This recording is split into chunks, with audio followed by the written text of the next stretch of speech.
ভারত তাদের ভূমিকম্পের সময় সাহায্যের হাত বাড়িয়ে দিয়েছিল।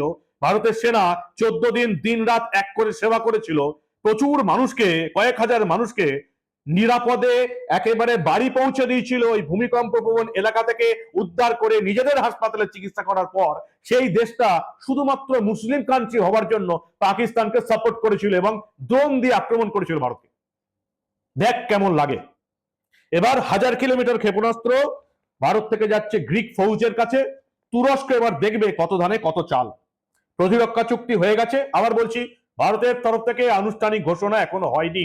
গ্রিসের সংবাদ মাধ্যম এবং তুরস্কের সংবাদ মাধ্যম এই খবর দিচ্ছে যে ভারতের LRLCM দূরপাল্লার 1000 কিলোমিটার পাল্লার ক্ষেপণাস্ত্র গ্রিস এবার পেতে চলেছে। এই ক্ষেপণাস্ত্রগুলো তৈরি করে DRDO এবং ইতিমধ্যে আপনারা শুনেছেন এই DRDO এই লং ডিস্টেন্স যে ক্ষেপণাস্ত্র তার প্রায় 1000